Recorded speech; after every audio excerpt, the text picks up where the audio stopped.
Sou o Rubens, aqui da Universidade Federal de Goiás, UFG, e gostaria de agradecer imensamente a Isabel por essa oportunidade de falar um pouco da perspectiva dialogal da argumentação, na perspectiva de Christian Plantin, e de reforçar esses laços entre universidades, grupo de estudos. Então, como é que vai funcionar essa gravação? Eu sou novato nessa questão da gravação, mas eu acho que vai dar certo. Então, como é que vai ser? Como se trata de uma conferência, de certa forma, longa, mais ou menos 3 horas, eu vou dividir em três etapas, e para não ficar muito maçante a aula, Então, essa primeira etapa, nesse primeiro bloco, vamos chamar de bloco, eu vou falar sobre a elasticidade dos estudos da argumentação de forma bem breve, porque para falar da perspectiva dialogal é importante, retraçar um pouco os diferentes ângulos pelos quais a argumentação é estudada, como por exemplo o lógico, o retórico, o dialético, até porque para a gente entender um pouco melhor onde se situa a perspectiva dialogal, a gente vai precisar fazer esse tipo de contraste, o que é importante nessa perspectiva. No segundo momento, eu vou falar sobre a abordagem interacional da argumentação, e o dispositivo triangular ou o tríptico argumentativo. No segundo bloco, eu vou apresentar uma discussão sobre os principais conceitos dessa perspectiva. Nesse sentido, os principais termos que são empregados em análises serão apresentados nesse segundo bloco. E no terceiro e último bloco, que é o bloco de aplicação, na verdade, eu vou trazer dependendo do tempo, 3 exemplos, 3 ilustrações, na verdade, para a gente tentar perceber uma aplicação da perspectiva dialogal. Então, será dessa forma. Bem, então, nesses primeiros minutos, como eu havia dito, e começando de fato agora o primeiro bloco, qual a proposta? Eu sempre digo, que quando a gente fala que estuda argumentação, a gente tem que falar o que a gente estuda, na verdade.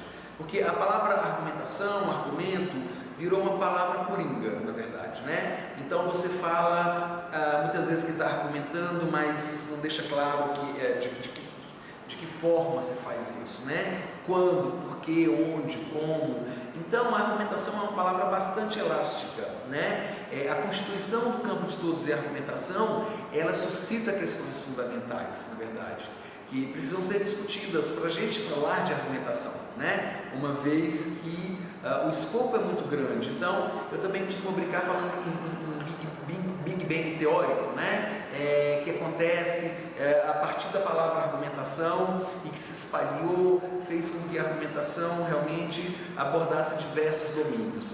Então, a gente deve começar a falar em argumentação, a falar de uma perspectiva teórica, se perguntar rapidamente o que é argumentar, o que é um argumento, E aí, já usando o próprio Plantin, ele diz, na sua obra de 1990, que não há até hoje um conceito universal de argumentação, e o uso do termo varia muito de acordo com as áreas que o utilizam.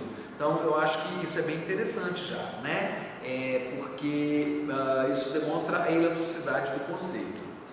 Outros autores dizem que o próprio estudo da argumentação é vago, e que as teorias divergem quanto à definição de argumento, a relação da argumentação com a retórica e a relação da argumentação com a lógica.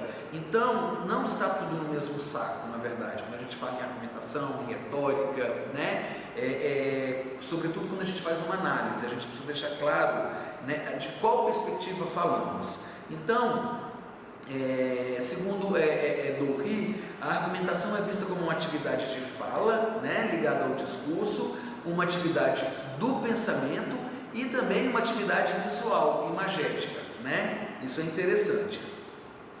Então, quando a gente se pergunta o que é um argumento, o que é argumentar, né?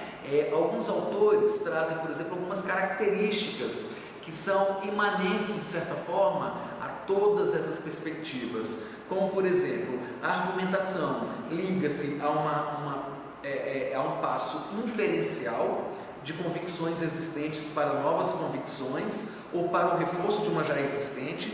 Então, a argumentação está ligada à inferência, né, no final das contas, a questão da racionalidade. Ninguém pode argumentar se não evoca-se, de certa forma, a ideia de racionalidade, né? A ideia de argumentação está ligada ao limiar entre teses e competição, por exemplo, né? Há uma regulação de incerteza. Então, claro que você pode argumentar para reforçar certezas, né? É interessante esse lado também, mas de um modo geral, a argumentação ela está ligada à regulação de uma incerteza, né? Há uma disponibilidade para correr o risco da confrontação com seus pares, ou seja, a argumentação também se liga à ideia de confronto, né? Não erístico necessariamente, mas de confrontação de perspectivas, que é exatamente o que a gente vai discutir bastante na segunda parte dessa fala. E, sobretudo, um quadro de referência partilhado, porque para que eu entenda, para que eu debata, para que eu chegue a uma conclusão, é necessário que haja esse compartilhamento das duas partes, acerca de onde nos situamos, né, a partir de uma perspectiva teórica.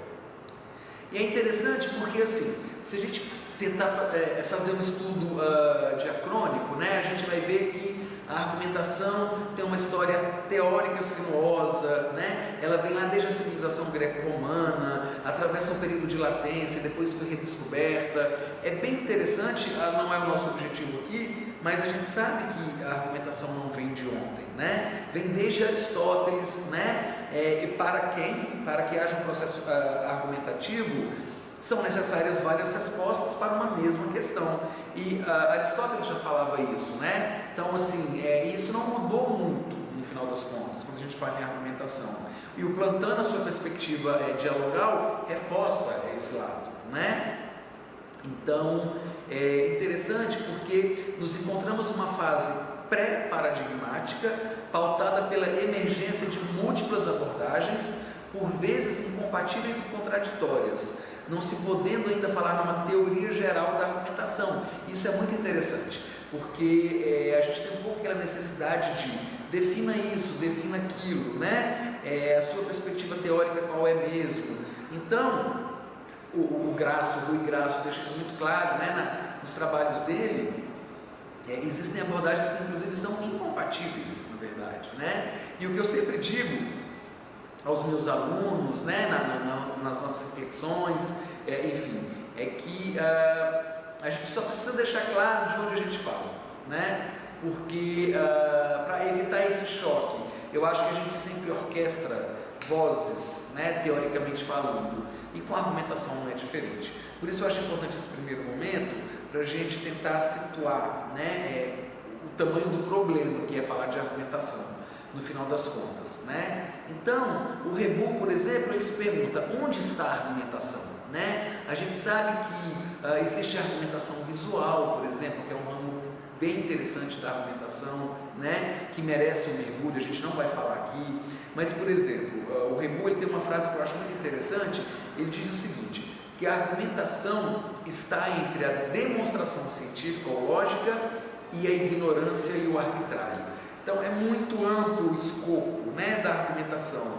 Ele vem desde a lógica, como a gente vai ver, até a própria ideia de arbitrário, no final das contas, né? E isso é muito interessante, eu acho.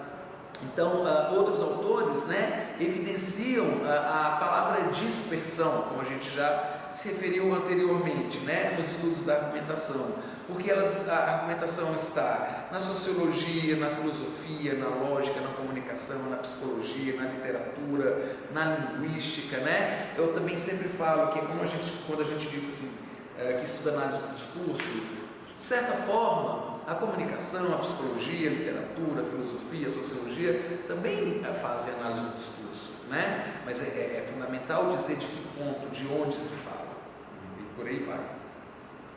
Então, o Grácio diz algo interessante também, que ele fala assim, que existe uma entropia, né, dos estudos da argumentação. O que ele quer dizer com entropia? Uma certa desordem, não no sentido de bagunça, mas de ebulição nesse sentido, né?